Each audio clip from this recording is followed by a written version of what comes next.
Something impossible may have just been found. In early 2025, inside a supercooled lab using magnetic fields 1,000,000 times stronger than Earth's, scientists recorded strange signals, signatures of a particle that shouldn't exist. Not an electron, not a photon, but something far weirder. A phantom hybrid with a fractional charge, defying the very categories that define matter. If real, it could shake the foundations of quantum physics itself. And what it reveals might be the strangest truth the universe has ever whispered. There's a strange quiet that exists just before revelation, a moment suspended in time, like the pause between lightning and thunder. And in that silence, somewhere between the stars above and the atoms within, you begin to sense it, that the universe, for all its grand declarations of certainty, may not be telling you the whole truth. In 2025, the world paused to reflect on 100 years of quantum science. Celebrations erupted from lecture halls to laboratories.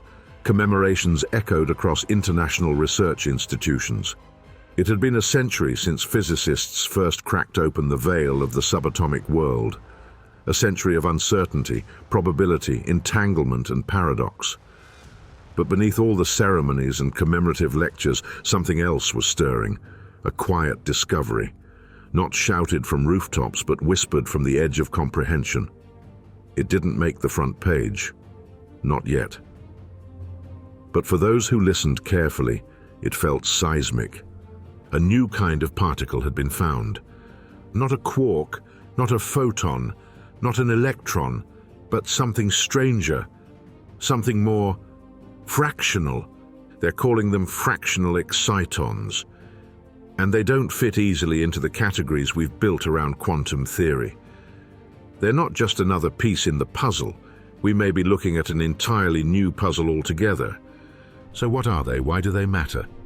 And perhaps most importantly, are they even real?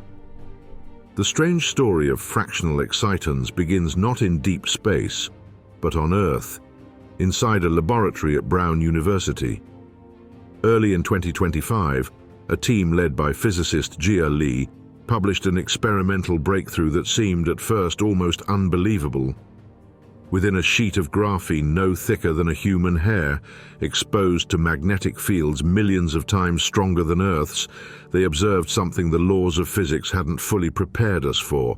Particles, or maybe something less than particles, were forming, behaving and interacting in a way never before seen.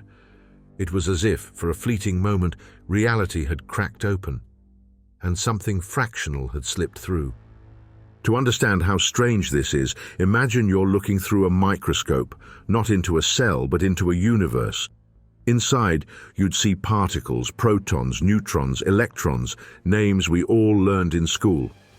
But those particles are not solid marbles. They're waves, probabilities, cloud-like abstractions that only behave like discrete entities when we try to measure them. Welcome to quantum mechanics. And now into this already unstable landscape, something new has appeared, the fractional exciton. To most people, that name means nothing. But to physicists, it signals a potential revolution. You see, for decades, scientists have worked with a class of quasi-particles called excitons. They're like miniature dance partners in a semiconductor, an electron, and the absence of an electron, known as a hole, forming a bound pair. When light hits certain materials, it can knock an electron loose, and that freed electron sometimes becomes magnetically tethered to the very hole it left behind. They're opposites, but they're inseparable. The electron wants to escape, the hole wants it back, and in that strange union, an exciton is born.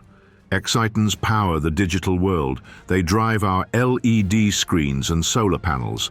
They are the invisible workers behind much of modern technology.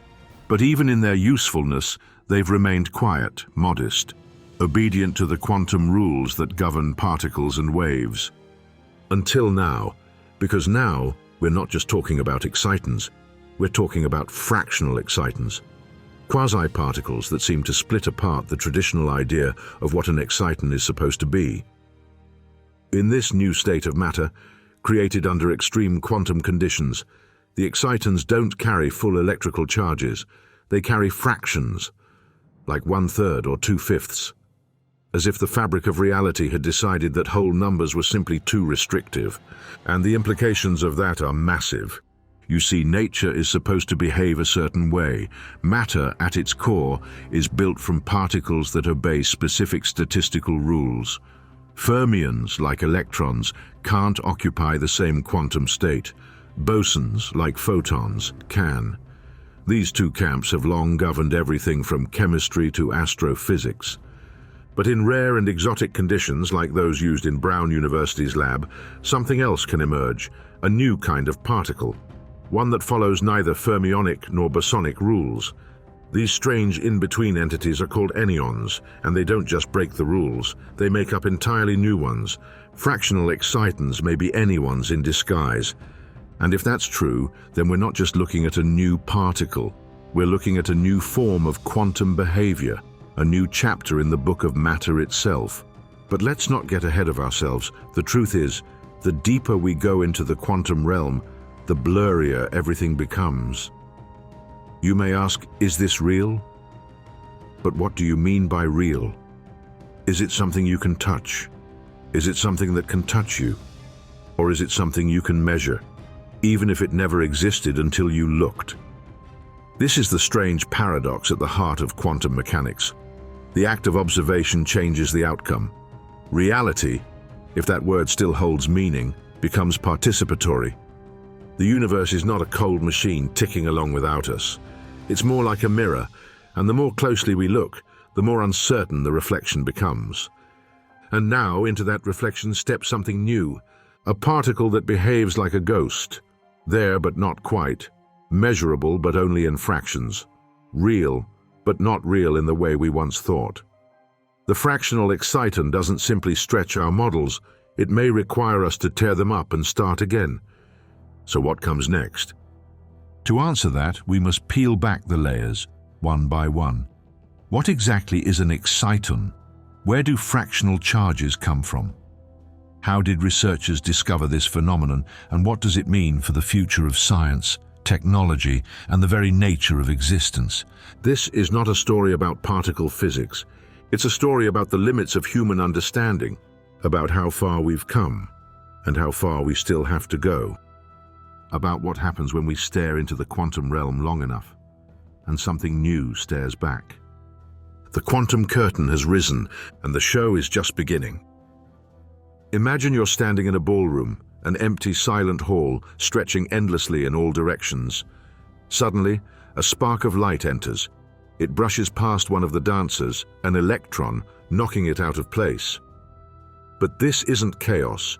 The absence the electron leaves behind, the hole, doesn't just sit idly by. It waits, it remembers. And then something strange happens. The electron and the hole, separated by space, find each other again, not physically, but through a binding pull. And they begin to orbit one another, like star-crossed partners in a gravitational waltz. That, in the simplest sense, is an exciton. It's not a particle in the traditional sense. You can't hold it in your hand or isolate it in a bottle. It's a relationship, a coupling of opposites born from the energy of light. When a photon strikes a material like a semiconductor, it can knock an electron into a higher energy state. But in doing so, it leaves a vacancy behind. That vacancy, called a hole, acts as if it has a positive charge, and it behaves like a particle in its own right. The electron and the hole, now separated, become magnetically drawn to each other, forming an exciton. This isn't metaphor, it's quantum reality. Excitons are real, detectable, measurable, and crucial to technologies we use every day.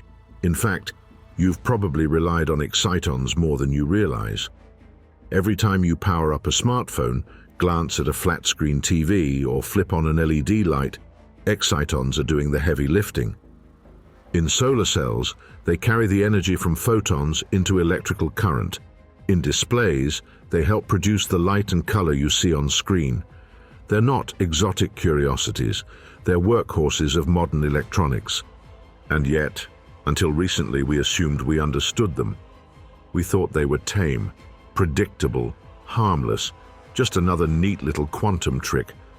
But the more we investigated, the more we realized we were only seeing part of the picture.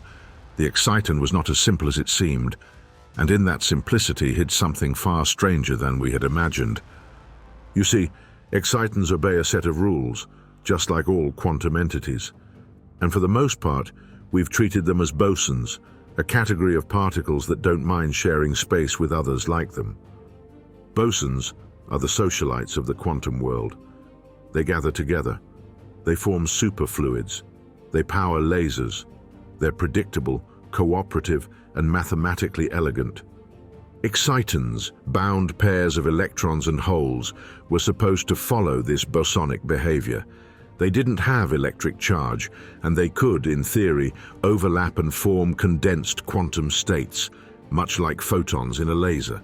That was the textbook version, the clean, understandable, reassuring version.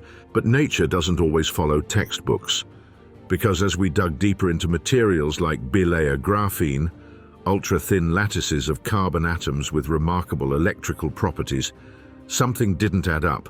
Under extreme conditions, such as temperatures near absolute zero and magnetic fields far more intense than anything found naturally on Earth, excitons started to behave differently. They no longer followed the bosonic playbook. They resisted classification. They changed the rules. And that brings us to the idea of fractional charges. In classical physics, charge comes in neat units. An electron has a negative one. A proton has a positive one.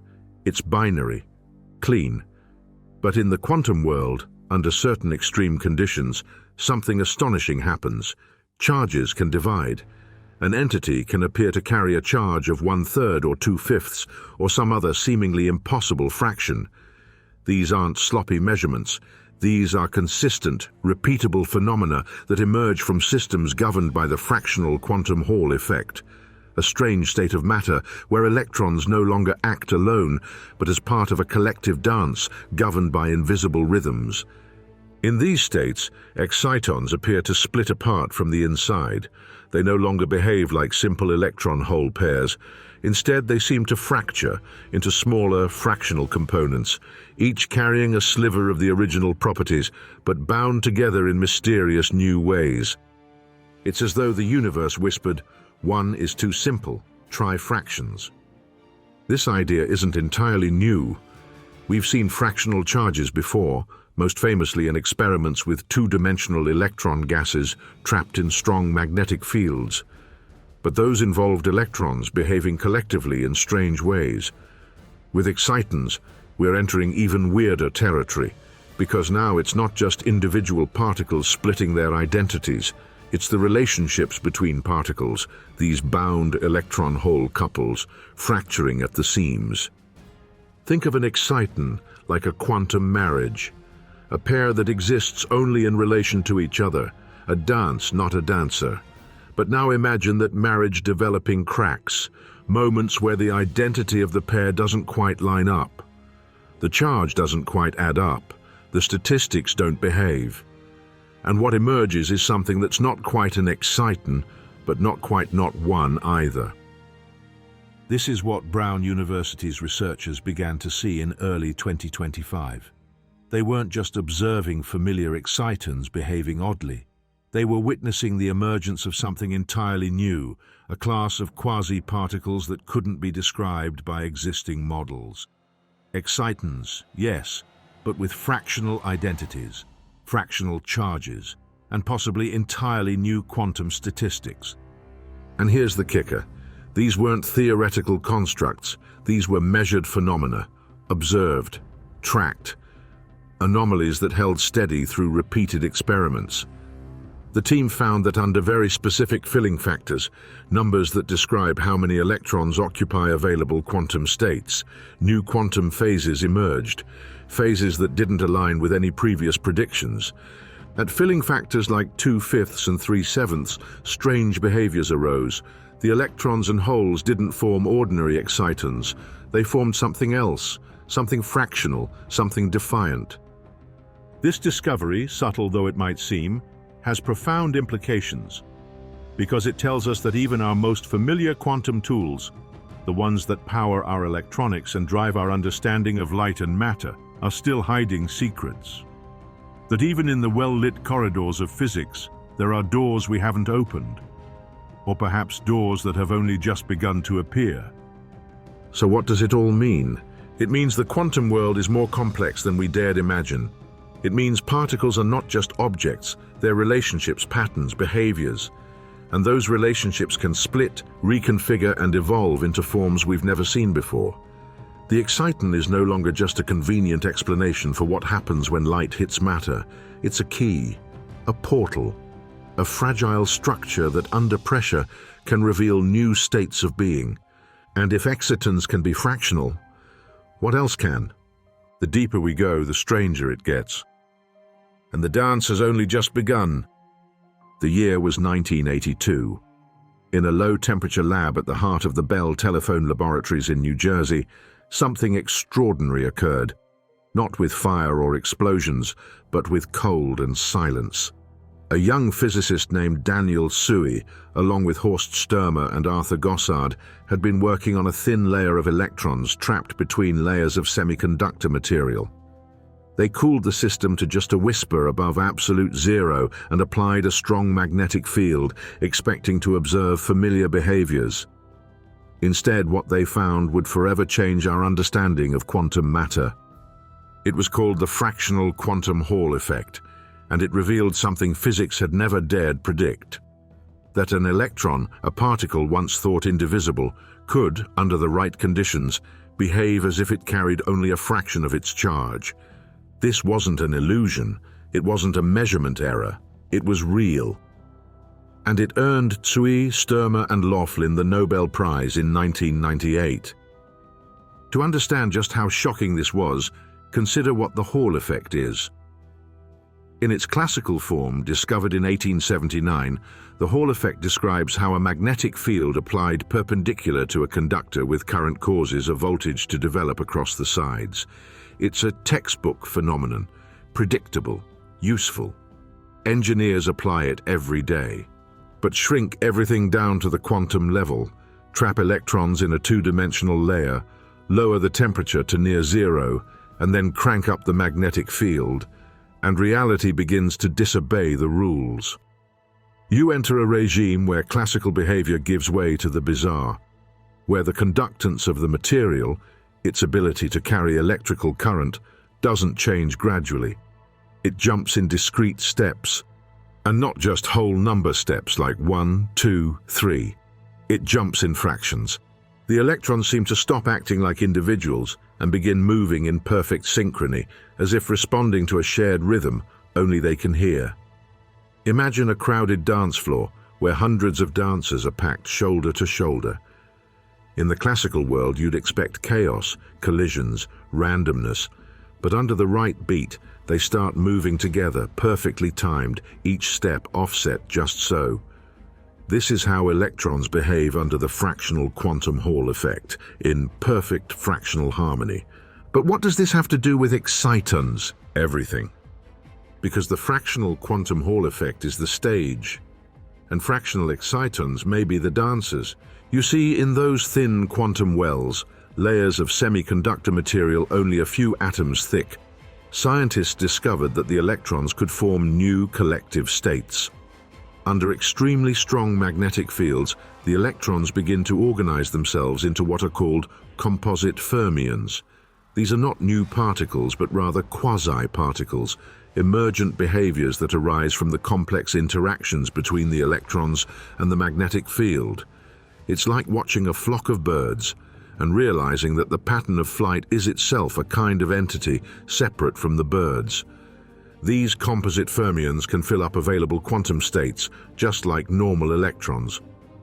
But because of their fractionalized nature, the patterns they form give rise to new kinds of order.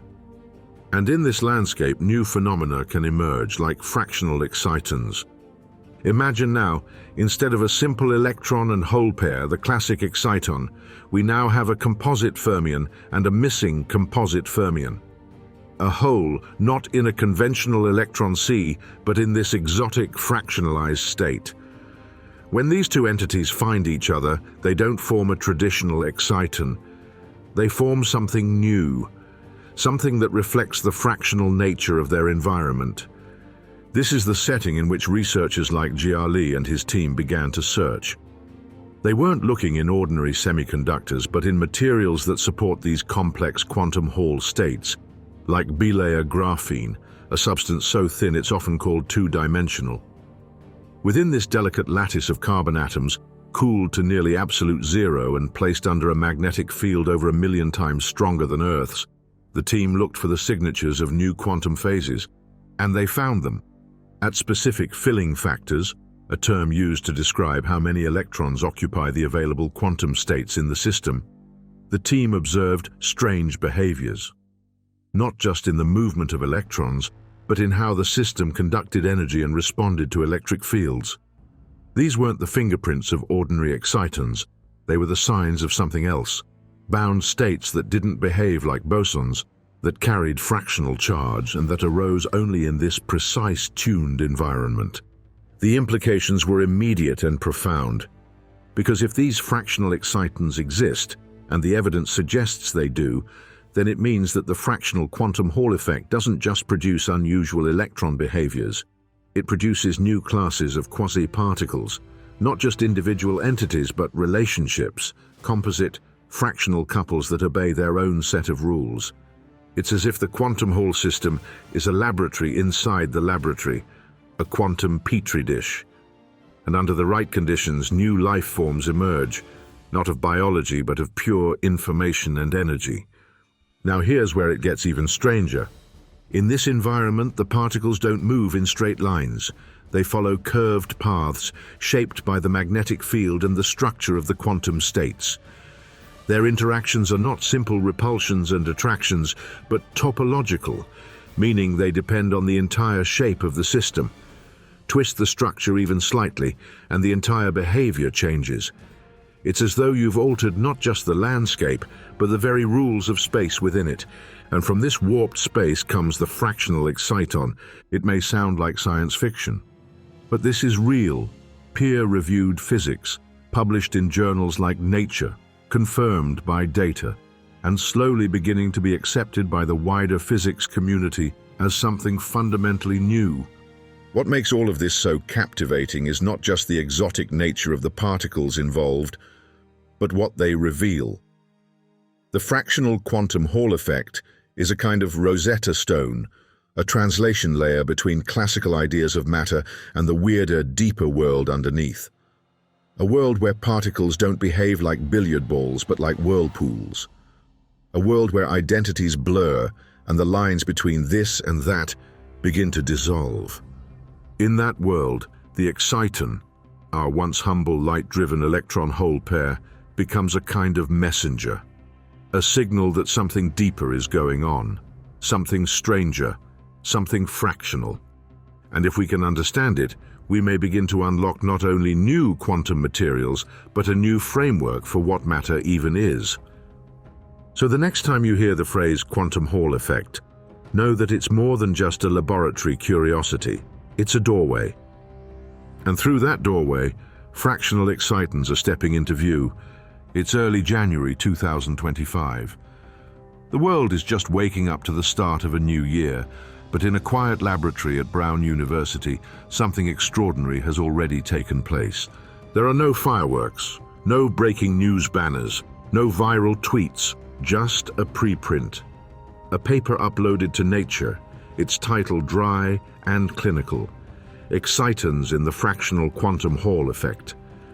But for those who know where to look, those who speak the language of condensed matter physics, this paper is a seismic jolt, the kind that doesn't just shift our understanding, the kind that opens a door to something entirely new. The lead author is Dr. Jiali, a physicist already known for pushing the boundaries of two-dimensional quantum systems. His lab, nestled in the unassuming brick architecture of Brown's campus, had been working with bilayer graphene, two sheets of carbon atoms stacked precisely, almost unimaginably thin, suspended between insulating layers of hexagonal boron nitride. Graphene has always been a wonder material. It's stronger than steel, more conductive than copper, and so thin it's almost not there. But when you stack two layers of it just right, twisted at a magic angle, as researchers like to call it, strange things happen. Electrons begin to behave like they're in an entirely different world, a world with new rules, new landscapes, and that's exactly where Lee's team was headed. To understand the significance of what they found, picture this: an environment colder than deep space, a sample just atoms thick, and magnetic fields over 1,000,000 times stronger than Earth's. Under these conditions, the normal behavior of matter breaks down. Electrons stop behaving like individuals and start dancing in collective quantum patterns. This is the fractional quantum Hall regime, the same strange territory we explored in the last chapter. But until now, it was a landscape dominated by electrons, by their fractional charges, their exotic topologies, and their collective behaviors. What Lee's team discovered was something more, something unexpected. Within this extreme environment, they observed signs not just of electron behavior, but of excitonic pairing. That is, particles forming bound states, much like excitons, but not ordinary ones. These were bound states formed within the fractional quantum Hall states. The researchers began to detect unusual transport signatures, changes in the material's electrical behavior, that pointed towards something never seen before. They had found evidence of fractional excitons. These weren't just theoretical musings or obscure math constructs. The signatures were real, the patterns repeated. The data told a consistent story. Exciton-like pairs were forming, but they weren't acting like bosons. They weren't obeying the expected rules. Instead, they seemed to possess fractional charge and possibly even fractional quantum statistics, the hallmarks of a new class of quantum particles. Now, to be clear, these weren't excitons in the classical sense. The system was too strange for that. These were emergent phenomena, quasi-particles that arose from the collective behavior of electrons under extreme constraints. Imagine looking at a crowd of people from above. At first, you see only individuals. But then, you notice patterns, shapes, movements. The group begins to act like a single organism. That organism wasn't there before. It's not a person, but it's real. It moves, it reacts, it has properties. That's what a fractional exciton is. Not a single particle, but an emergent behavior, a pattern in the quantum crowd. Lee's team focused on specific filling factors, fractions that describe how the available quantum states in the material are occupied by electrons. These fractions, like 2/5 and 3/7, aren't just abstract numbers, they're keys. At these precise ratios, the system enters stable quantum phases, and within these phases, the team found something remarkable: two distinct types of new behavior. The first looked familiar, at least at a glance. It resembled what's known as an exciton condensate, a kind of superfluid made of bound electron-hole pairs. But this one was different. The pairs weren't neutral. They carried fractional charges. They were excitons, yes, but excitons that broke the mold. The second was even stranger. These excitons, if you can still call them that, didn't behave like bosons. They didn't share space the way photons or helium atoms do. Instead, they may obey a different set of rules entirely, a kind of in-between statistics that doesn't fit into our neat categories, a hint, perhaps, of anionic behavior. And that's when the implications began to sink in, because if fractional excitons really exist, and all signs suggest they do, then we're not just looking at a new variation of an old idea. We're looking at a new class of quantum particles, one that challenges the very foundations of how we define identity in the quantum world. Lee's paper puts it plainly. Our findings point toward an entirely new class of quantum particles that carry no overall charge, but follow unique quantum statistics. In simpler terms, they're not like anything we've seen before. These excitons form, not in a vacuum, but within the complex latticework of a highly tuned, strongly correlated system. They're not born from isolation. They're born from entanglement, from balance, from a deep structure of interaction that's just beginning to reveal itself. And unlike electrons or photons, they don't exist independently. You can't pluck them out and put them in a jar. They only exist within the system. They are a product of its context, its temperature, its field strength, its geometry.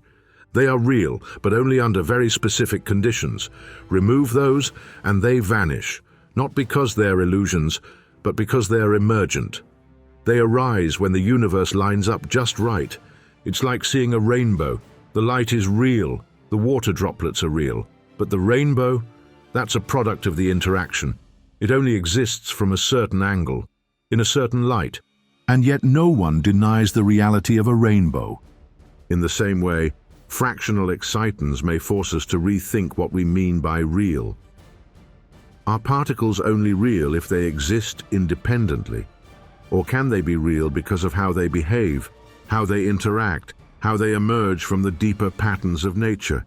These are not idle questions. They cut to the heart of quantum mechanics and to the future of how we understand everything from matter to consciousness. Because if the universe builds itself from emergent patterns, if reality itself is layered, contextual, and fractional, then the rules we've written down are just the surface, the map, not the terrain. And now, as Lee and his colleagues have shown us, there are places on the map where the terrain begins to ripple, where new structures begin to rise, where particles we never expected begin to step out of the fog. The discovery of fractional excitons may be one of those places, and it changes everything. In science, evidence is everything. It's the difference between speculation and truth, between rumor and revolution. And in early 2025, inside the humming cold of a quantum lab, the evidence for fractional excitons didn't just whisper, it rang like a bell. But this bell didn't sound like anything we'd heard before. The team at Brown University had prepared their experiment with surgical precision. Bilayer graphene, suspended between layers of boron nitride, cooled to fractions of a degree above absolute zero. The entire setup bathed in a magnetic field so strong it would rip ordinary materials apart. It wasn't just engineering, it was choreography. Every element had to move in time, in temperature, in tension. The measurement they were looking for was subtle, not a flash of light or a violent reaction, but a change in transport signatures, the electrical behavior of the system under precise conditions. In particular, they were watching for behaviors that couldn't be explained by the known properties of electrons, holes, or even conventional excitons. And that's exactly what they found. At specific filling factors, ratios that describe how many available quantum states are filled with electrons, the data shifted, unexpectedly, consistently. The material began to behave like it was hosting something new, something not quite electron, not quite hole, not quite exciton, but something bound, something moving, something carrying charge, not as a whole unit but in parts, as fractions. Let's pause for a moment. When physicists talk about filling factors, they're describing how a two-dimensional electron gas behaves in a strong magnetic field. Imagine each electron state as a seat in a stadium. A filling factor of 1 means every seat is filled, each state is occupied. A filling factor of 2/5 means only 40% of the available seats are filled, and they're filled in a way that produces unusual collective behavior. It's at these unusual filling factors, 2/5, 3/7, 4/9, that the strange behavior begins to emerge. It's as though the electrons start forming patterns not just in space, but in behavior. And within those patterns, something unexpected comes alive. The measurements revealed 2 new quantum phases, not variations on known behavior, not noise. These were clean, repeatable, structured changes in how the system responded to electric fields. The first phase resembled something already hinted at in earlier research, a condensate of excitons. But unlike traditional exciton condensates, which are formed from electron-hole pairs with zero net charge, these new condensates formed from fractionalized components. The bound pairs still existed, but they carried fractional charge.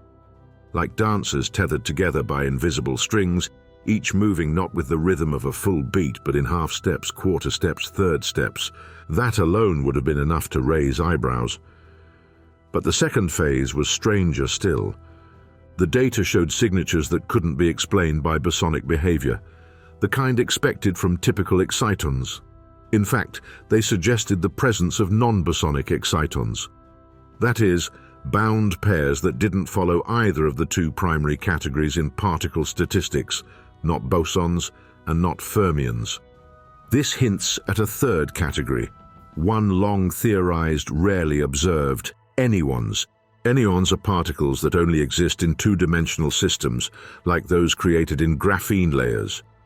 Unlike bosons and fermions, whose identities are fixed, anyons can exhibit behavior that depends on their trajectory, on how they're braided through space. They don't just care about where they are, they care about how they got there. Imagine two particles moving past each other. With ordinary particles, the end result is the same no matter how they're exchanged. But with anyons, the process itself alters the outcome.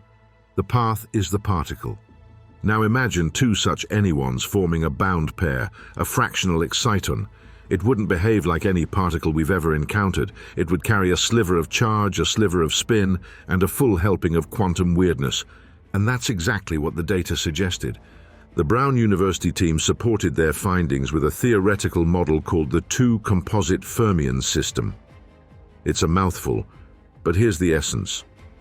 The idea is that each electron in a fractional quantum Hall system behaves not as a simple point particle, but as a composite, an electron bound to an even number of magnetic flux quanta.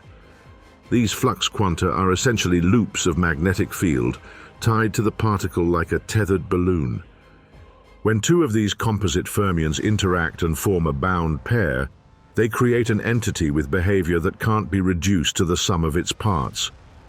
It's no longer an electron, no longer just a hole. It's something new. And when these pairs begin to condense into a phase, just like steam forming from individual water molecules, you get a new quantum fluid. But this fluid doesn't flow like water. It flows like information. It doesn't ripple. It quantizes. These experimental signatures weren't flukes. They were measured across multiple device geometries, multiple sample types, multiple cooling and field configurations. The results held up. The pattern was there. The signature was clear. Something new had emerged. And yet the team was careful not to overstate their case. The word discovery carries weight in physics. It's not thrown around lightly. Instead, they offered the evidence.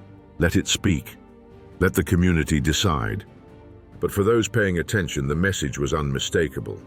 We may be witnessing the emergence of a new phase of matter, built from particles that carry fractional identity and behave in ways we've never seen. It's difficult to overstate how rare this is. In physics, most discoveries are incremental, a slightly better measurement here, a small anomaly there. But this is conceptual, foundational. It's the kind of discovery that makes you go back and rewrite the definitions in the textbook. It's also the kind of discovery that reopens old questions, questions about what particles are, about how identity works in the quantum realm, about whether our entire framework for understanding quantum phases is incomplete. And perhaps most intriguingly, it hints at something we're only beginning to understand: that quantum particles are not objects, but emergent behaviors. That reality, at its most fundamental level, might not be built from things, but from patterns. And fractional excitons, they may be the first glimpse of what those patterns look like when they turn, fold, and split in ways we never imagined. The evidence is in. The signals are clear. Something new has been born in the cold silence of graphene and magnetic fields. But what exactly have we discovered? And how far will this new frontier stretch? We're only beginning to find out. For over a century, the framework of quantum mechanics has given us astonishing predictive power. It told us where electrons orbit. It told us how particles behave under pressure, light, heat, and magnetism. It gave us semiconductors, lasers, nuclear energy, even quantum entanglement. And within that framework there were rules, firm, unwavering categories. Particles were either fermions or bosons. That was the law. That was the architecture of the subatomic world. But now, something is cracking. Because if the experiments from Brown University are correct, and all the evidence says they are, then we're witnessing a breach in that neat division. Fractional excitons don't seem to obey the standard categories. They are something in between. And in the world of quantum statistics, that is not supposed to happen easily. Let's revisit the basics for a moment. In quantum mechanics, particles fall into one of two camps. Fermions, like electrons, protons, and neutrons, obey the Pauli exclusion principle. No two fermions can occupy the same quantum state at the same time. This rule is what gives atoms their structure. It's why matter has solidity. It's why you can't walk through walls. Bosons, on the other hand, love to share. Photons, gluons, and the Higgs boson all fall into this category. Multiple bosons can occupy the same state. They clump together, forming phenomena like superfluid helium or the coherent light of a laser. Bosons are the carriers of force, the glue of the quantum realm. Every known particle, every fundamental constituent of matter has belonged to one of these two groups, until now.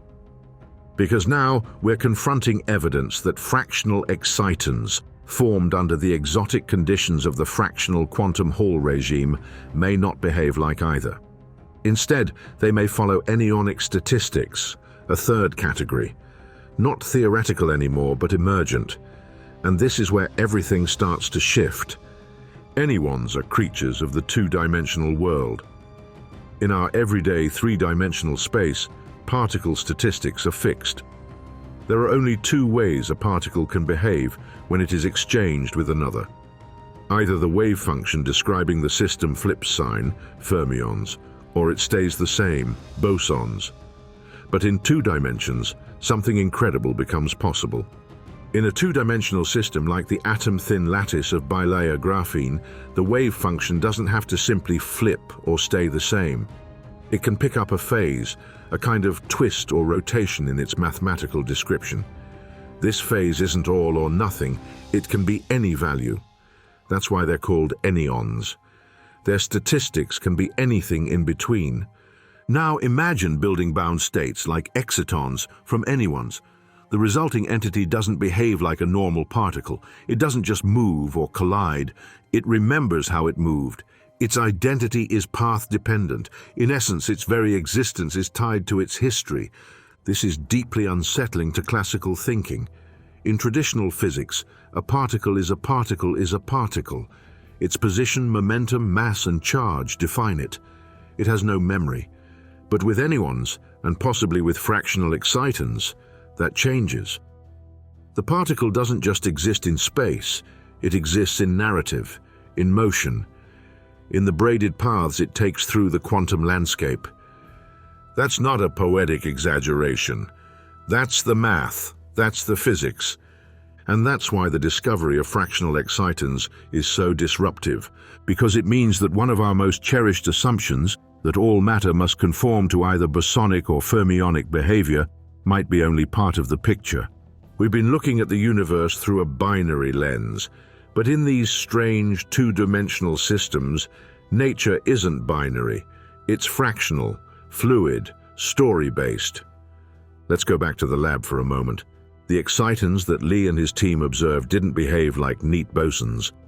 Their interactions, their transport signatures, their behavior under rotation, all pointed to something more complex. Their charge wasn't whole. Their coherence didn't match the bosonic profile. And yet, they weren't behaving like fermions either. There was no exclusion principle in effect, no blocking behavior. Instead, the excitons formed non-bosonic condensates, quantum phases that suggest a third path. The emergence of such a phase implies that these particles carry not just fractional charge, but also fractional statistics. And here's where things start to feel genuinely alien. Because if these excitons are indeed anyonic, then they could be used to encode quantum information in ways we've never before imagined. Their path-dependent identities make them naturally fault-tolerant, ideal candidates for topological quantum computing, where quantum bits are stored not in physical states, but in the braids of particle histories. But even beyond the technological potential, there's a more haunting implication. our model of particles may be too rigid. Perhaps particles aren't fixed entities at all. Perhaps they are emergent events, temporary, context-driven condensations of deeper fields and relationships. In this view, a particle doesn't simply exist. It appears, it behaves, it vanishes. Its identity is not inherent, but defined by the rules of its environment. And that's exactly what fractional excitons seem to be. They don't live in our everyday world. They emerge under extreme conditions, near absolute zero, in the presence of magnetic fields, stronger than those found in the heart of stars, in materials structured at the atomic scale. And yet, they're real.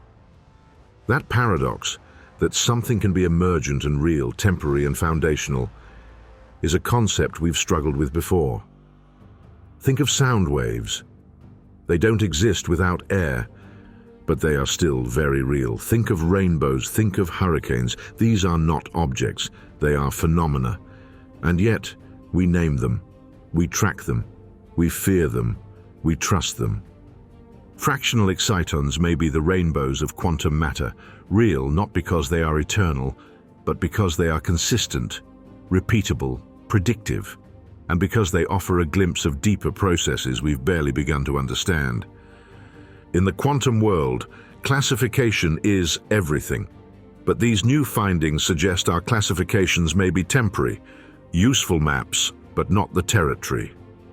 When you encounter a particle that isn't a boson, isn't a fermion, and exists only within a narrow slice of the universe, what do you call it? You call it what it is, a challenge. A challenge to our definitions, a challenge to our assumptions, a challenge to the idea that we've already mapped out the building blocks of nature.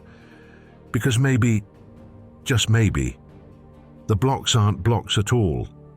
Maybe they're patterns, and those patterns, it seems, are about to get a lot more complicated. There's something unsettling about realizing the rules you've lived by might be incomplete. For over 100 years, quantum mechanics has stood as one of the most successful theories in all of science. It has never failed a prediction, it has never lost an experimental test, and yet it remains, as even its greatest architects admitted, a theory that no one fully understands. Now, with the emergence of fractional excitons, we may be standing on the edge of a deeper truth. A truth that suggests quantum mechanics is not broken, but unfinished. Because what these strange fractional quasi-particles are showing us isn't just a new kind of behavior. They're revealing that the very structure of quantum theory may have more layers, more secret hallways than we've dared to imagine. Let's rewind for a moment. When quantum mechanics first emerged in the early 20th century, it did so out of necessity. Classical physics couldn't explain the behavior of atoms. It couldn't make sense of blackbody radiation or the photoelectric effect, or why electrons didn't spiral into the nucleus like tiny planetary suicides. So the quantum revolution began. Planck, Einstein, Bohr, Heisenberg, Schrödinger. Together, they built a theory that didn't describe certainty. It described probability, a world where particles existed as waves of possibility until measured, a world where observation shaped reality. But in building this theory, they also created boundaries. There were knowns and unknowns. Particles had spin, mass, charge.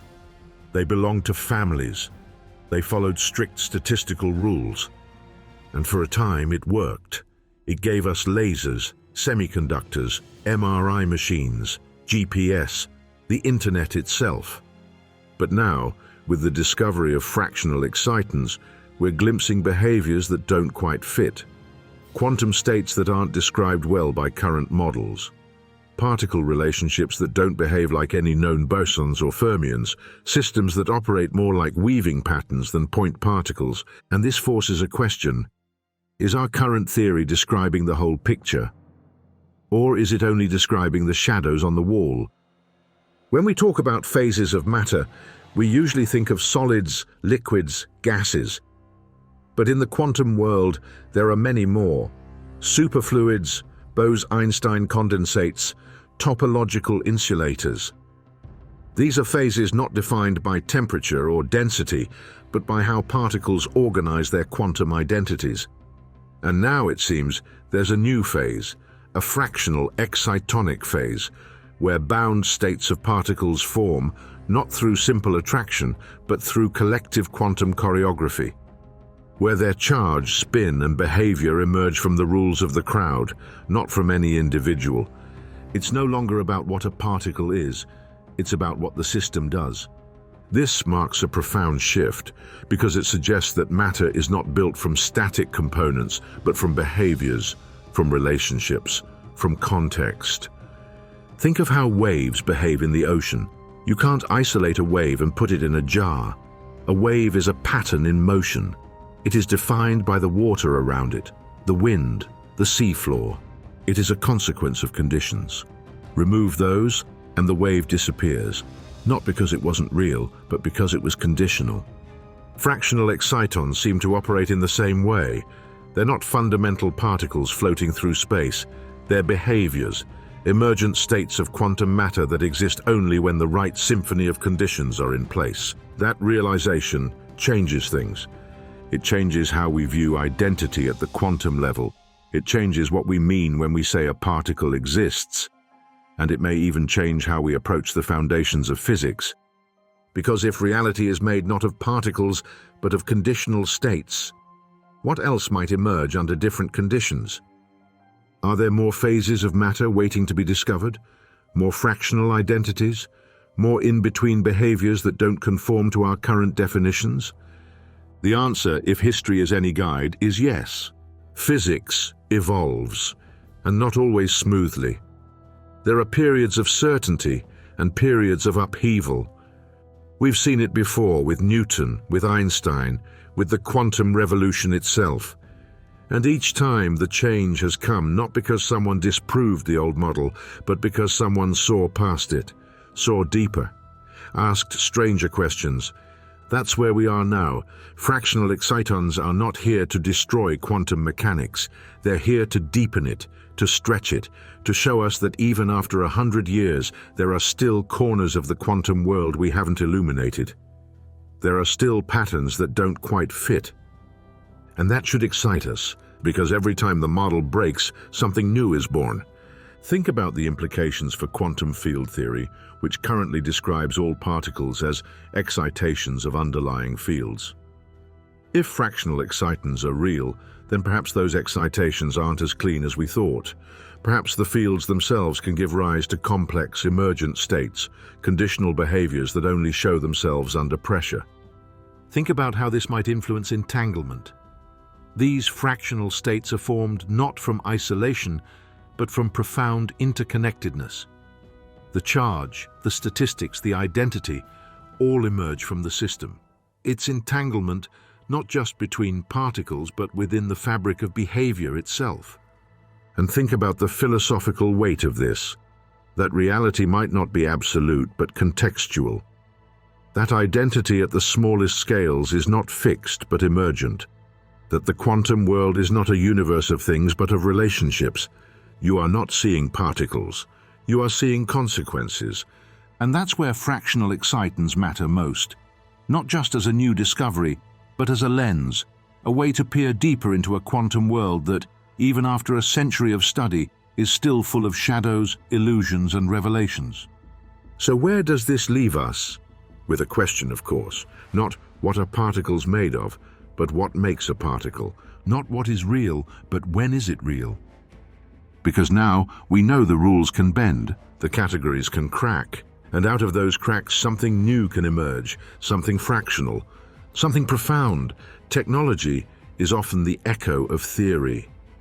An idea whispered in the quiet of a laboratory can, decades later, reshape the entire world. That's been the story of quantum mechanics from the beginning. In the early 20th century, it was a curiosity, abstract math and philosophical debates. Today, it's embedded in our phones, our computers, our navigation systems, even the power grid. So what might fractional excitons give rise to? What future echoes are we beginning to hear now? At first glance, they seem too strange, too delicate. quasi-particles that exist only under extreme magnetic fields, near absolute zero, inside materials just a few atoms thick. It doesn't exactly scream consumer device. And yet history warns us not to dismiss the impractical. Lasers were once thought useless. Quantum tunneling was a textbook oddity. Entanglement was called spooky and irrelevant. Now they're everywhere, so let's project forward. What kind of technologies could these strange fractional creatures inspire? The most immediate, and perhaps the most tantalizing application, lies in quantum computing. Today's quantum computers are powerful but fragile. Their qubits, the quantum bits that store information, are easily disrupted by heat, by noise, by time. They require constant error correction, and even the best systems struggle to scale without collapsing under the weight of their own complexity. But imagine a new kind of qubit, one built not from single particles, but from patterns, from braided behaviors in two-dimensional quantum matter. A qubit that stores information, not in charge or spin, but in the very history of a particle's movement, in its pathway, its interaction, its memory. That's the promise of topological quantum computing, and fractional excitons may be a step toward making it real. Because if these quasi-particles carry not just fractional charge, but fractional statistics, they could be manipulated in ways that are inherently stable, immune to noise, resistant to decoherence. They wouldn't store information the way a transistor does, but the way a knot does, tied not by force, but by structure. And once tied, it stays tied unless you actively untangle it. This kind of robustness is exactly what quantum engineers are looking for, a way to build systems that remember without fragility, that hold quantum states without needing constant correction. Fractional excitons, with their emergent anionic behavior, could be the foundation of such a system, but it doesn't stop there. These quasi-particles may also pave the way for new quantum materials, substances that behave in ways we've never seen. Materials where electrical current flows without resistance, where heat moves in one direction only, where light and matter interact in programmable ways. Picture a material that, under the right magnetic field, changes its entire phase. One moment it's an insulator, the next it's a superconductor, or a material that uses fractional excitons to filter particles by their statistics, not just by size or charge. These aren't science fiction dreams. They're the logical consequence of understanding how to engineer quantum phases. And fractional excitons are giving us a glimpse of what those engineered phases might look like. There's also the possibility of energy storage and transfer. Because these quasi-particles are created through the absorption and release of energy, they could be harnessed, someday, for more efficient ways to manipulate and transmit power at the nanoscale. Imagine solar cells that don't just convert sunlight to electricity, but use engineered excitonic phases to maximize absorption, minimize heat loss, and route energy on a quantum level. And then there are the potential implications for quantum communication. If we can learn to manipulate these fractional entities, to braid them, to encode them, to pass them along defined paths, we might open the door to quantum signals that are harder to intercept, harder to fake, and nearly impossible to disrupt. Information carried not in light alone, but in the context of the particles themselves, in how they move, where they've been, and how they're tied to others. It's early days. These technologies aren't sitting on a shelf waiting to be packaged. They require conditions far beyond what today's devices can maintain. But that was once true of all quantum breakthroughs. What matters isn't just where we are, it's where this points. And fractional excitons point somewhere new. They're not just a novelty, they're a platform, a demonstration that nature still holds tricks we haven't seen, and that those tricks aren't just academic. They can be built upon, shaped, scaled, engineered, but perhaps their greatest potential lies not in what they power, but in what they reveal. Because once you realize that particles can be built from patterns, that matter can emerge from motion, from symmetry, from collective agreement, you begin to see everything differently. You stop asking, "What is this made of?" and start asking, "How is this behavior produced?" And that shift in thinking is, in itself, a kind of technology. It's a new way of building, a new way of understanding, a new way of designing reality. In the coming years, we may find ways to bring these exotic phases closer to room temperature, to engineer materials that simulate the extreme conditions needed to produce fractional excitons, to scale these effects from labs into circuits, from theories into devices. And when that happens, if it happens, we won't just have a new kind of quantum computer or a smarter solar panel. We'll have a deeper connection to the architecture of the universe. We'll be working with the raw language of matter, not just as observers, but as composers. Fractional excitons are not just a scientific curiosity, they're a doorway. And the moment we learn to walk through it, the world will change. What if they're not real? That's the question echoing behind the equations, behind the graphs and models and elegant lab setups. What if fractional excitons, these strange, shimmering quantum entities, are not real in the way we typically understand reality? And more disturbingly, what if neither are we? This isn't just poetic musing. It's a genuine, growing debate in theoretical physics, because fractional excitons challenge more than our understanding of particles. They challenge our understanding of existence itself. Let's start simple. When we ask if something is real, we're usually asking if it exists independently of us.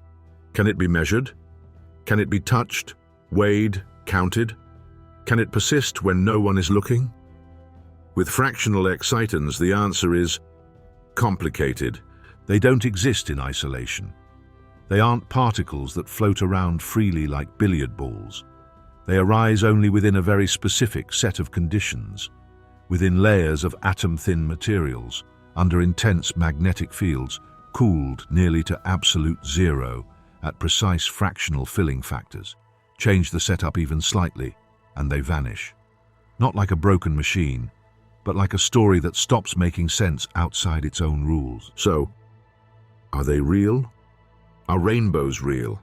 Are dreams real? Are hurricanes, traffic jams, economies real? They don't exist as standalone objects, but they exist as emergent phenomena, things that come into being through the interactions of other things. Their reality is relational, contextual. And now we are learning that quantum particles, some of the very building blocks of matter, might work the same way. That's what fractional excitons force us to confront, that reality might not be composed of things, but of behaviors, of systems, of patterns that only emerge under certain conditions. And once you accept that, a second, more unsettling question follows. If excitons are emergent, if they arise only when the universe is configured just right, then what else might be emergent? What else might be conditional? What about consciousness? What about the self? You are at your core a system of particles. Carbon, hydrogen, oxygen, calcium, iron. You are stardust, yes, but also electricity, chemistry, organized information, a pattern. But where exactly do you exist? In your atoms? In your neurons? In the connections between them? What if, like a fractional exciton, your identity is not a substance, but a state? A temporary structure that exists only because the right materials came together at the right moment, under the right constraints. And what if, like those strange quasi-particles, you are only real within the system? These are not science fiction questions. They are real, and they are now. Because if we're discovering that even particles, once thought to be the most fundamental things in the universe, are not really things, but events, then perhaps we need to rethink what everything else is too. And this leads to one of the oldest, deepest questions in all of science and philosophy. Is the universe fundamentally real or fundamentally constructed? Are particles like bricks, solid and absolute? Or are they like melodies, defined not by mass or shape, but by the interplay of notes and silence? Fractional excitons don't behave like bricks, they behave like melodies.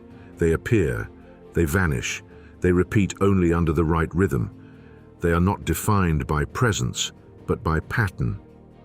And that may be the universe's greatest secret. That what we think of as things, as discrete, graspable objects, are simply temporary harmonies in a much deeper song. Quantum physics has always flirted with this idea, the wave-particle duality, the uncertainty principle, the observer effect. Each of these chips away at the notion of a stable, objective reality. And now fractional excitons go further still. They don't just play by strange rules, they exist because of them. So are they real? Yes, but not like a rock or a chair. They are real like a thought is real, like a dance, like a memory. They are real within a system that allows them to be. And if we are honest with ourselves, the same may be true of us. This is where science touches mystery, where physics begins to sound like philosophy, where the particle becomes the poem. Because behind every equation lies an assumption that reality is measurable, that identity is fixed, that truth is something we can extract, label, and place under glass.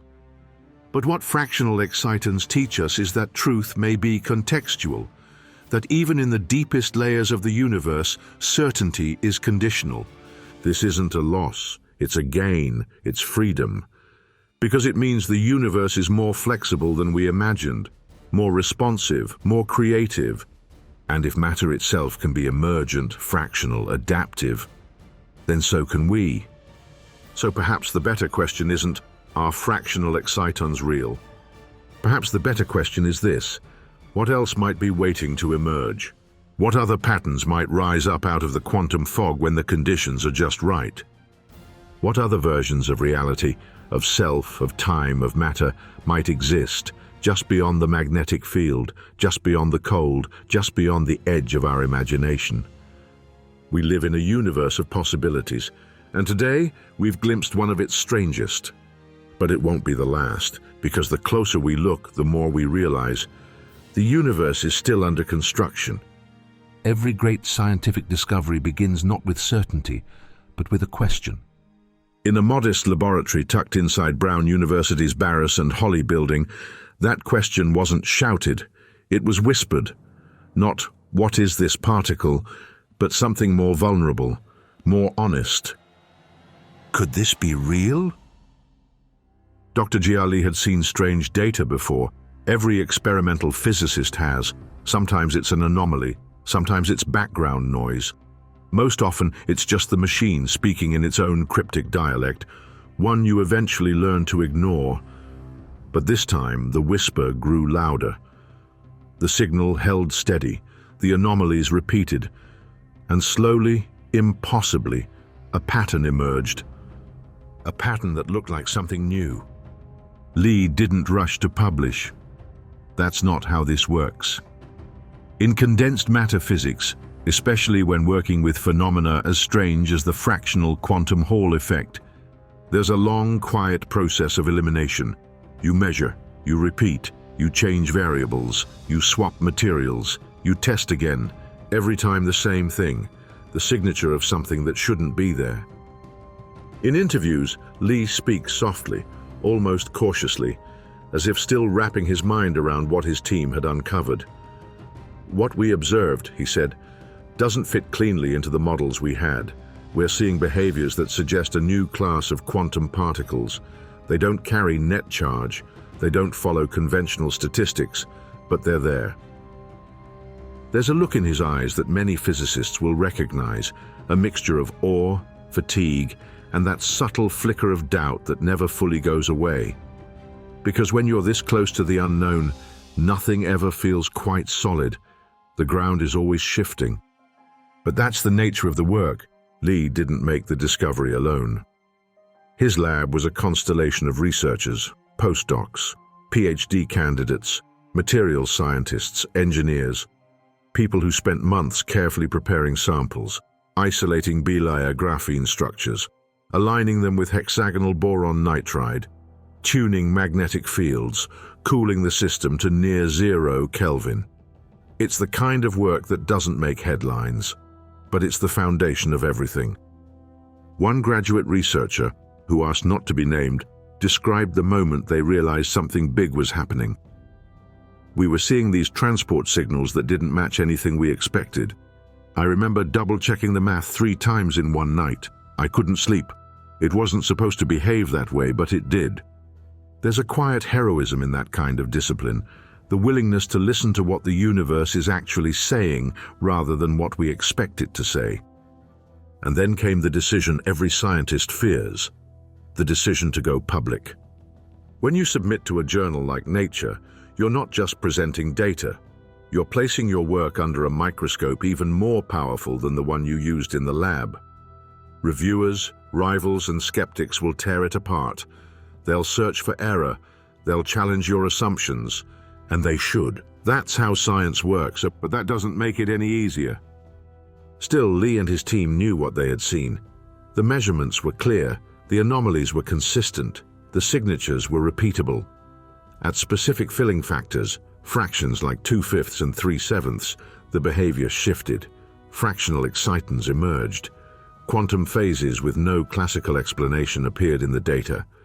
This wasn't a glitch, it was a window. The paper was published in January 2025. The title was dry, clinical, as it should be. Excitons in the fractional quantum Hall effect. No hype, no bold declarations. But between the lines, you could feel the pulse of something enormous. The paper's abstract was almost humble.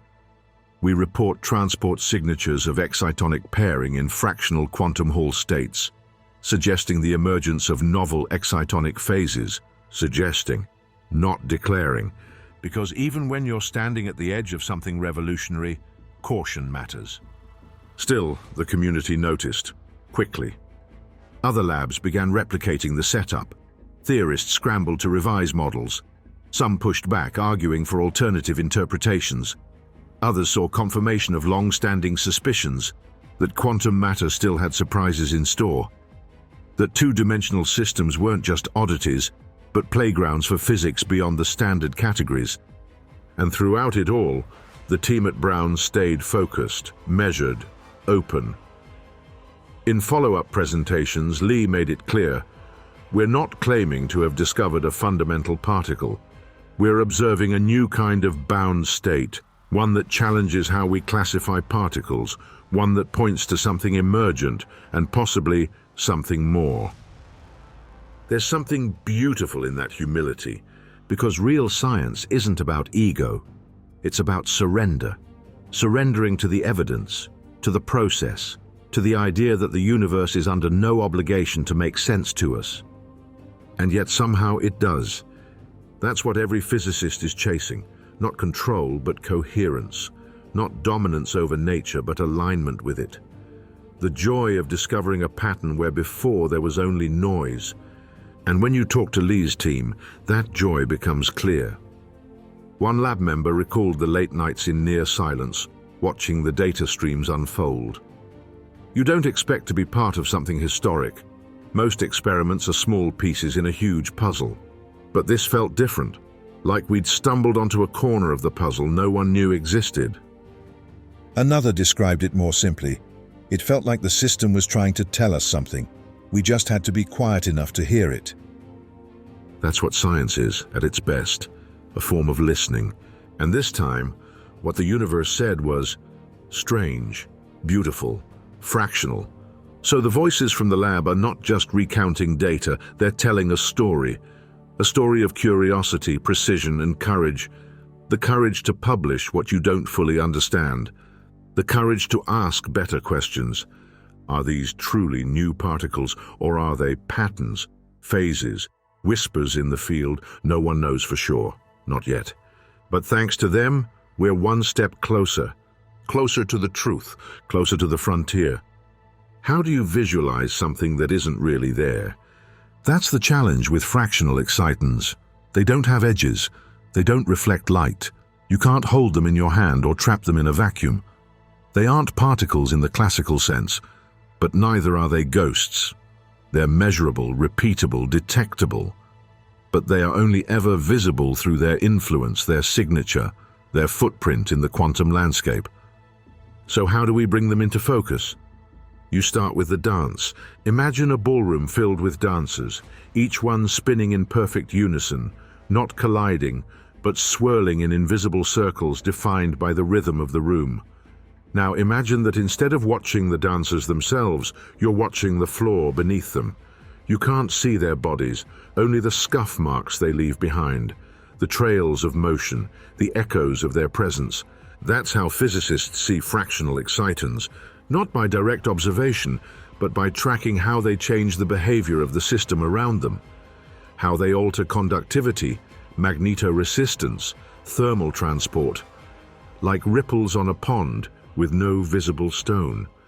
In the Brown University experiment, this meant analyzing transport signatures, subtle shifts in the way electrons move through the bilayer graphene.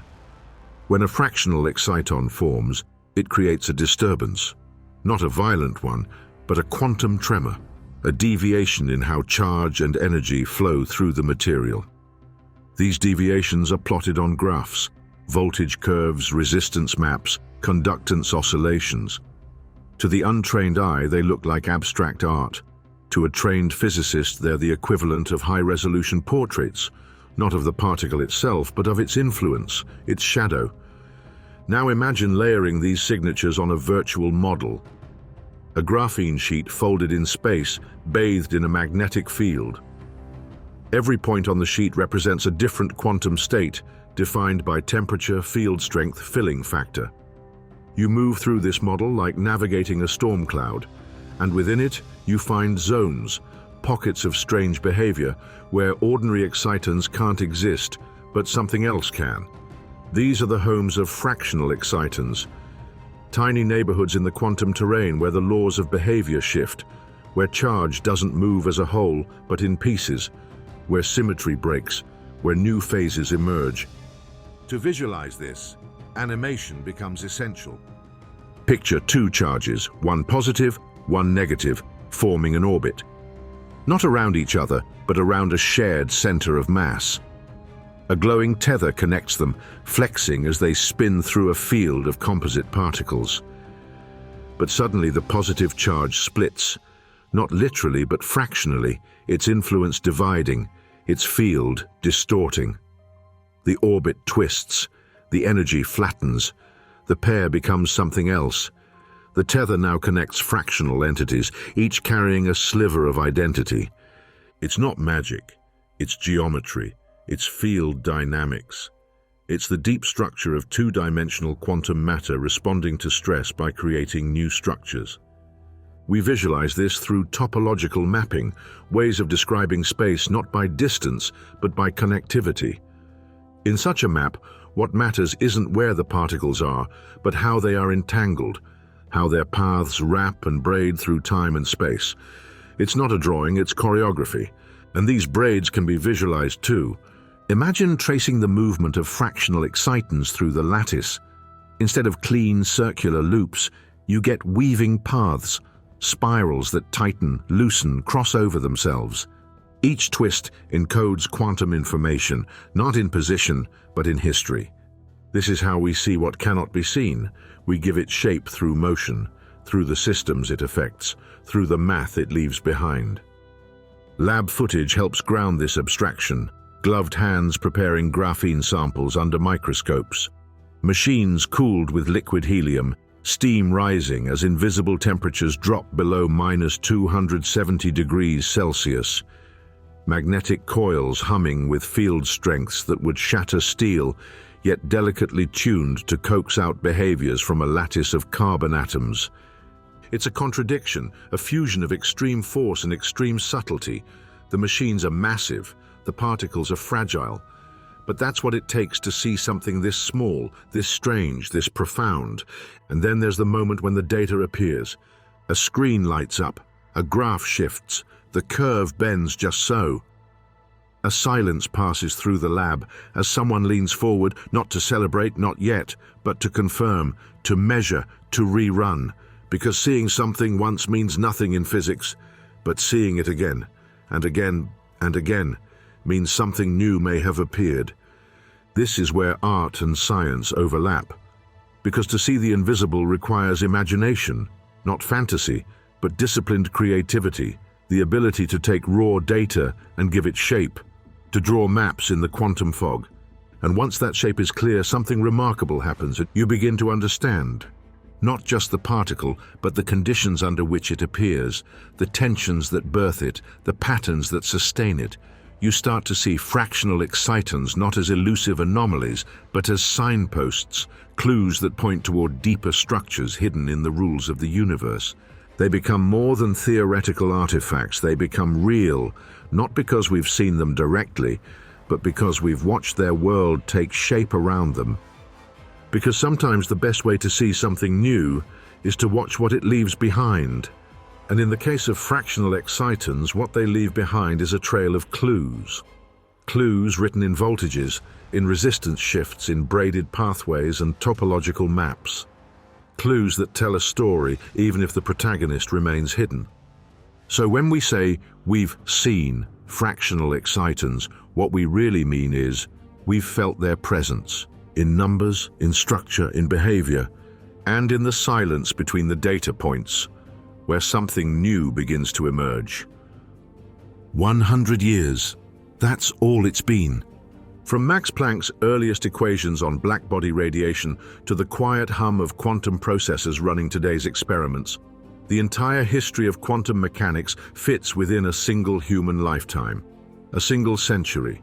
And yet, in that brief window, we've unraveled some of the deepest truths the universe has to offer, and we're still just getting started. When Planck introduced the idea of the quantum in 1900, he had no idea what he was setting in motion. He was trying to solve a minor problem in thermodynamics, a technical mismatch between classical predictions and experimental data. But in proposing that energy is exchanged in discrete packets, he cracked open a door to an entirely new world. That door was blown open by Einstein in 1905 when he proposed that light itself, something previously understood as a wave, could behave like a particle. The photoelectric effect. The beginning of wave-particle duality. The first time the universe offered us a wink and a riddle in the same moment. From there, the quantum revolution exploded. Bohr's model of the atom, Schrödinger's wave equation, Heisenberg's uncertainty principle, Dirac's relativistic quantum theory. These were not just incremental steps.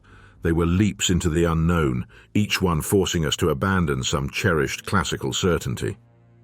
We learned that particles don't have fixed positions until measured, that observing a system changes its outcome, that entanglement links particles across space in a kind of invisible instant handshake, that the very fabric of matter is governed not by certainty but by probability. By the mid-20th century, quantum mechanics had moved from theory into technology, transistors, lasers, the digital revolution, and with it came deeper explorations into matter itself. We found that protons and neutrons were made of quarks, bound together by gluons, following the rules of the strong nuclear force. We discovered neutrinos, particles so ghostly they pass through your body by the trillions every second, unnoticed. We built the Standard Model, a framework that could explain nearly every particle and force in the universe except gravity. But even as we celebrated these achievements, strange anomalies kept slipping through the cracks. Superconductivity, quantum tunneling, the fractional quantum-Hall effect. Tiny hints that there was more to discover, that our models were not complete. And into that gap stepped a new generation of physicists, exploring topological matter, quantum fluids, and emergent behaviors. They weren't looking for new particles in the vacuum of space. They were finding them in the tight folds of condensed matter, layers of atoms cooled and pressurized into revealing nature's hidden structures. It was in that condensed world that we discovered topological insulators, materials that conduct electricity only along their surfaces, where the edge becomes a new kind of playground for electrons. It was there we confirmed the existence of Majorana quasi-particles, entities that may be their own antiparticles. And it was there, just this year, in 2025, that we uncovered something stranger still. Fractional excitons. To appreciate what they mean, you have to see them in context, not as an isolated quirk, but as part of a century-long quest to understand how the universe builds itself. We began with particles, simple indivisible units of matter. Then we learned those particles were fields, rippling, interacting, exchanging force carriers. Then we discovered that particles could emerge not from fields alone, but from patterns, from symmetries broken, from topologies twisted, from systems behaving as a collective.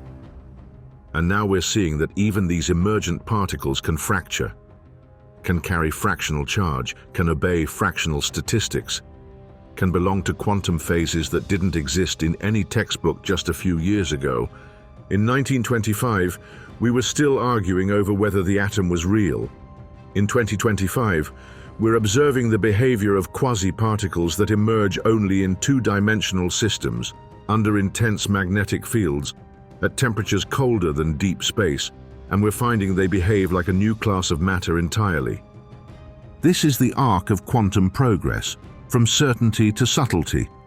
And yet it's not just a linear timeline, it's a rising spiral, each layer building on the last, revisiting old ideas with new tools.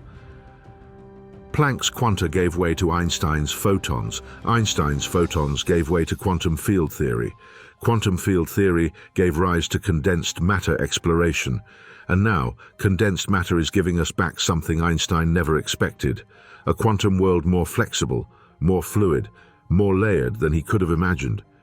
Fractional excitons don't just belong on this timeline, they extend it. They tell us that even after a century of decoding quantum behavior, the universe still has surprises, that we haven't mapped the full territory, that there are still quantum states, still entire categories of being waiting to be discovered. And that should humble us. Because when you stand back and look at the full sweep of quantum history, one truth becomes clear. We're not approaching the end of understanding. We're standing at its newest edge. Just as Planck couldn't predict what Einstein would do with his equations, just as Schrödinger couldn't foresee the laser, just as the early pioneers of quantum theory couldn't imagine a world filled with semiconductors and entangled photons, we too cannot yet see what fractional excitons will become. But we know this: they are part of something larger. A century of quantum revolutions, a tapestry still being woven, and the next threads are already beginning to appear. It's easy to think of discoveries like fractional excitons as rare, isolated phenomena, once-in-a-decade revelations born from the edge of possibility.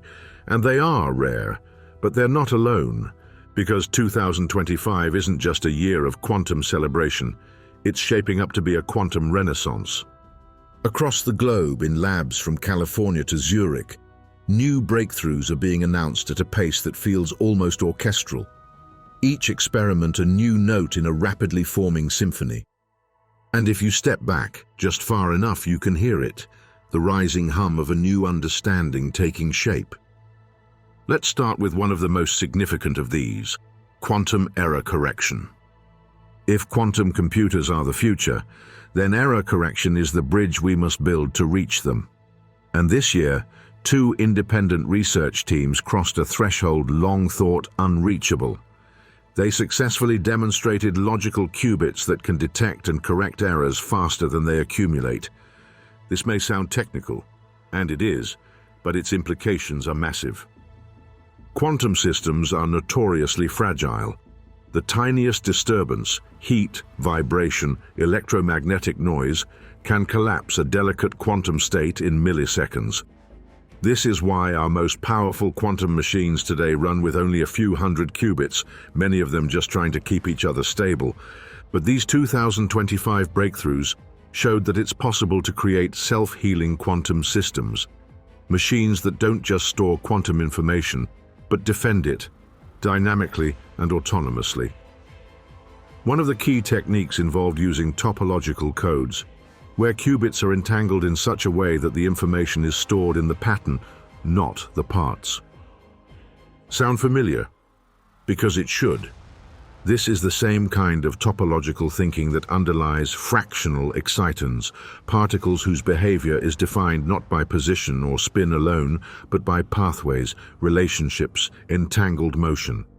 Different breakthroughs, different materials, but the same strange architecture beneath them, a pattern that keeps repeating. And then there's quantum networking, another quiet revolution gaining momentum this year. In late March, a team from the Netherlands successfully demonstrated quantum entanglement across 3 nodes in a live network, using photons to connect trapped ions between separate labs. That's more than just a new kind of internet. It's the foundation of the quantum internet, a network that transmits not bits, but states. A web where information is no longer copied and sent, but teleported. This changes everything from communication security to computational power. With a quantum network, a calculation that would take years on a classical computer could be performed in minutes or in parallel across entangled systems. And again, the principle behind it echoes what we've seen in fractional excitons: entanglement, coherence, topological structure. The technologies are different, but the philosophy is converging. 2025 has also seen advances in quantum materials, specifically in the engineering of moire superlattices. These are materials created by layering 2-dimensional sheets at slight angles, producing interference patterns that alter electron behavior in dramatic ways. They're like optical illusions in matter, materials that confuse particles into behaving in unexpected ways. And in these twisted lattices, researchers have observed new correlated electron states, some of which show signs of superconductivity, magnetism, and even fractal conductance patterns, behaviors that seem to mirror self-similarity across scales. Fractals, patterns, relationships embedded within relationships. It begins to feel as if the deeper we go, the more the universe reveals itself to be not a machine, but a language. One spoken through patterns, structures, symmetries, and the occasional unexpected asymmetry that signals something truly new. And that's what ties all of this together. Fractional excitons, error-corrected logical qubits, multi-node quantum entanglement, moire-patterned supermaterials. They're not isolated successes, they're part of a coordinated shift in how we engage with the quantum world. For most of the 20th century, physics treated particles like nouns, objects with properties, things you could count, measure, catalogue. But what we're seeing now, across every domain, is that quantum behavior is better described as verbs, as processes, as actions embedded in networks of interaction. Particles emerge from patterns. Qubits encode meaning through entanglement. Materials reveal new properties through geometry, not chemistry. And beneath it all is a whisper that maybe, just maybe, everything is connected. So how do fractional excitons compare to these other breakthroughs? In one sense, they're more fundamental. They don't offer immediate utility. You can't plug them into a processor or stretch them into a fiber optic line. They don't store information or compute answers. But they do something deeper. They redefine the question. They show us that what we call a particle might only be a shadow of a deeper structure. That identity itself is not fixed, but fluid, emergent, conditional, fractional. And in doing so, they provide the philosophical scaffolding for everything else. Because how can you trust a qubit if you don't understand what a particle really is? How can you build a quantum network if you don't understand how entangled states emerge? How can you design quantum materials if you don't know what behaviors matter can produce under pressure? Fractional excitons don't answer those questions, they uncover them. They are, perhaps, the most foundational breakthrough of this quantum renaissance. Not because they build the future directly, but because they change the way we imagine it. And sometimes, that's the most powerful breakthrough of all. There's a moment when the numbers fade, the diagrams disappear, and the experiments fall silent, where all that's left is awe. Awe at what we've seen, awe at what we still don't understand, and awe at the strange truth that we are not outside observers of this universe, but part of the story it's still telling. Fractional excitons began as whispers in the math, hints in the data, a ripple in the transport signature of a carbon sheet chilled to near nothingness. But in that ripple, we found a crack in the foundation, a doorway, and behind that doorway, a glimpse of something deeper, a class of quantum particles that carry fractional charge. that defy categorization, that behave not like objects but like processes, like songs played by matter under very specific conditions. They shouldn't exist, but they do. They challenge the boundary between particle and pattern, between object and event, between the map and the territory. And in doing so, they've handed us something precious. A question. What else is waiting to be found? What other forms of matter have been hiding between the lines? What phases of reality still lie, curled beneath the cold and the dark, just waiting for the right field, the right geometry, the right kind of silence? Because this isn't the end of the quantum story. It's the prologue. In 1925, we thought we understood atoms. In 2025, we realize we've barely scratched the surface. We've now seen particles that aren't quite particles, phases that aren't quite phases, patterns that blur the line between being and becoming. And if fractional excitons can emerge from nowhere, if they can rise out of geometry, out of relationship, out of the memory of motion, then maybe everything we thought we knew about matter, identity, and existence is just a first draft. So where do we go from here? We go deeper. We dig into new materials. We map new behaviors. We ask questions we're not ready to answer. Because the frontier of quantum physics isn't made of steel and fire. It's made of possibility. It's made of places like this, right here, where particles come alive, where the rules bend, where something fractional emerges from nothing at all. And if you've made it this far, if you've walked this edge with me, then maybe you too are part of the pattern, part of the mind asking, the eye observing, the voice wondering. Because this isn't just science, it's a search for meaning at the smallest scale. And that's what we do here. Every week we ask what the universe is hiding just beneath the surface. We question the real. We question the seen. We question the very fabric of what we're made of. If this journey left you wondering, good. If it left you uneasy, better. And if it left you curious, then welcome. This is Frontiers of Infinity, and we've only just begun. Subscribe now if you haven't already. And if you want to keep exploring the edges of the universe with me, if you want to know whether fields, particles, atoms, and even reality itself are what they seem, go ahead and watch the next episode. Because the questions aren't getting smaller, they're getting louder, and the frontier is waiting. Thank you for joining us on this extraordinary journey through the cosmos, here on Frontiers of Infinity. If this glimpse into the unknown has sparked your curiosity, be sure to subscribe and join us each Friday at 7 p.m. Eastern, where we unravel the darkest mysteries of space.